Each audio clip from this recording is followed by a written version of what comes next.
What's up, everybody? Welcome to Podcast Now. I'm Alex, and in this video, I want to go over 3 reasons that being a next-gen exclusive would actually be good for this Harry Potter open world RPG, and 2 reasons why it would be bad. So this is something I talked about a little bit in the past of, will it be exclusively on next gen? Will it not be? And so again, with this video, we're going to assume it is, and we're going to talk about what would be good with that and what would also be bad with that. Again, we don't know the answer to this. I actually do believe my own opinion is that it will not be next gen exclusive, although I could see a possibility where it is, okay? I don't think it will be, but I do think it's possible that it could be. Really quickly, before I jump into this, I want to promote our Twitter really fast. It's Podcast Now 15. If you guys have not yet followed me and you feel that you want to, definitely give it a go. It'll be in the description below as well, but Podcast Now 15 is my Twitter handle. I tend to kind of promote what's going to be video-wise coming to the channel like the next day, some of the things I have in mind, ask you guys questions there. So lots of engagements that I do on Twitter that are a little bit different than I even do on YouTube. All right, let's jump into this. So we're going to go over, let's start all positive here. Let's go over the 3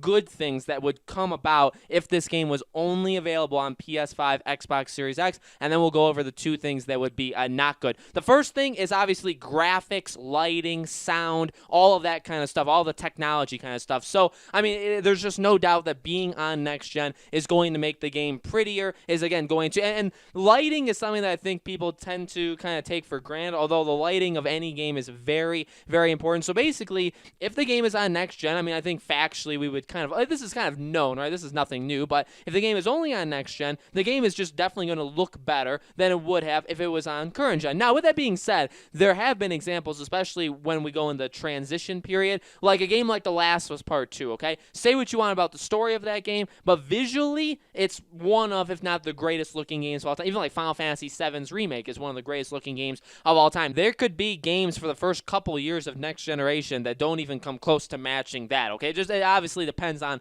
the studio, depends on the talent there, but for the most part, a blanket statement, we can assume that Harry Potter being only on next gen would obviously make it look better, feel better, all of that kind of stuff than if it was on current gen, right? So that is the first thing. Second thing, and this plays into the open world, which is actually going to be the last thing I want to talk about, but loading time. So one of the biggest things talked about with next gen consoles, especially the PS5, is the loading times, that they're basically non-existent. Now, for open world games, this is very important, honestly, to immersion. Even, with Ghost of Tsushima, I love this game, okay? I love Ghost of Tsushima. One of the only things that, makes me kind of upset about the game is not even the loading times per se, but every time you get into a conversation, the game kind of has to change itself into, like, a different mode. Like, it has to go into a more, like, widescreen kind of thing where the camera kind of, like, floats around you and you're not really locked on specifically to the person talking. But there is, like, there's, like, a black screen, basically, that pops up every single time you talk to somebody or start a new mission or anything like that. Same thing, like, but then we see examples with, like, Marvel's Spider-Man, how that was shown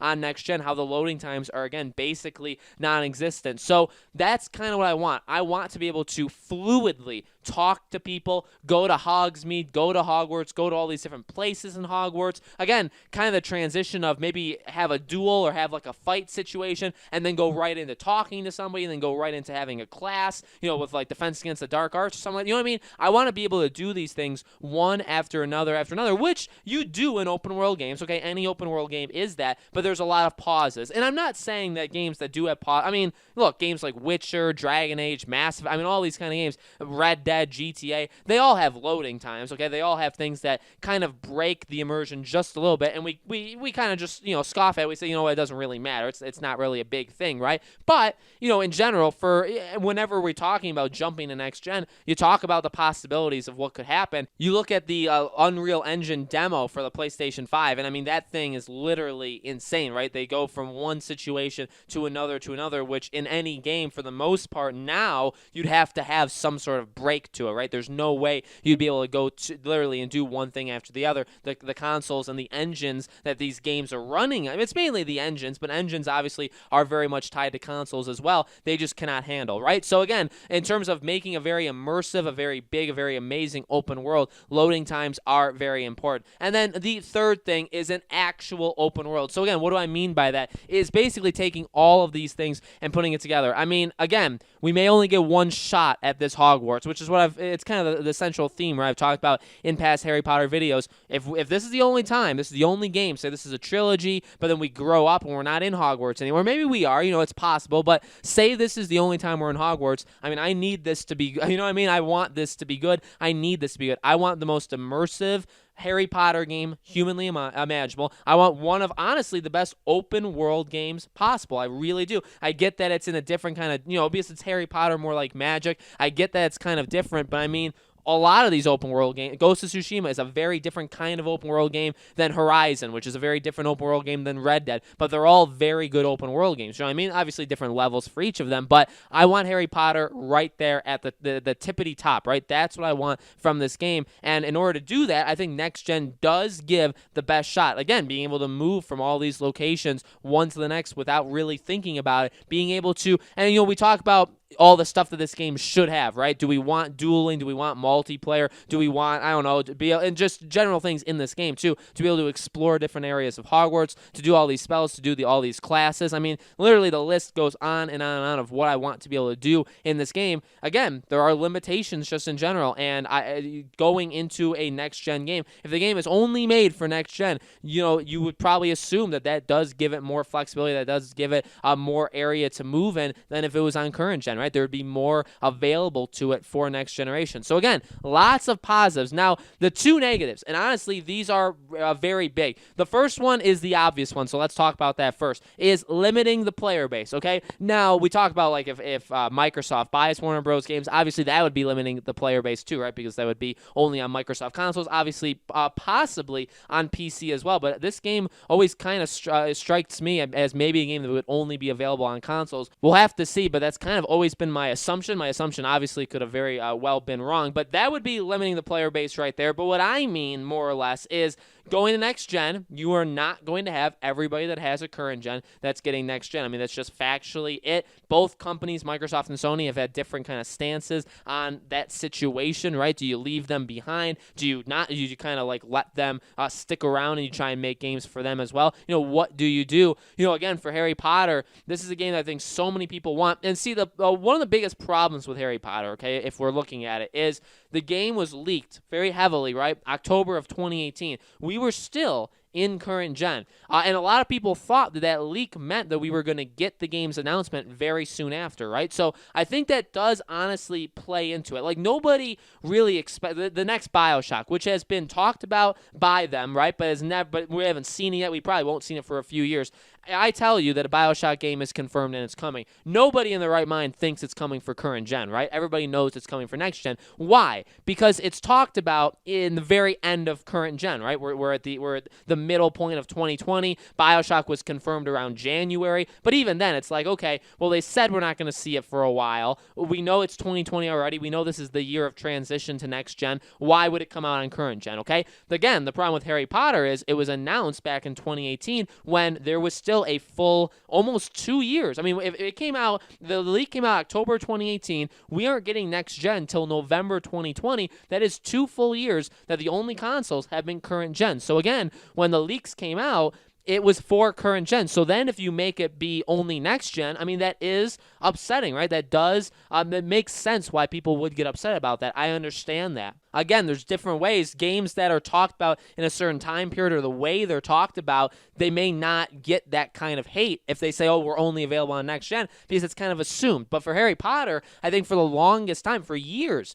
it's been assumed that this game would at least be on both. That it would be on next gen for sure, but it would also be available on current gen. And so that has been the running point for so long, for 2 years, or 2 full years, that I think that's why if this game only came out on next gen, I mean, that would definitely hurt. And again, factually, not everybody's going to buy. People don't just have $300, $400, $500 to drop only on the system, by the way, for next gen. And then obviously controllers, games, accessories, all this kind of stuff. They don't have, not everybody has that kind of money. So people, you can't assume, and that's why, games that maybe are going to come out within the first year or two of the PS5 or Xbox Series X, I mean, they're not going to sell as well as games that come out years later. You know what I mean? Because there's just not as many people on the system as there will be eventually. You know what I mean? Like, there will be people that buy these systems, but not everybody day one. So that's another thing to keep in mind too, is the sales could very well hurt for Harry Potter if the game comes out fall of 2021. It's only on next gen.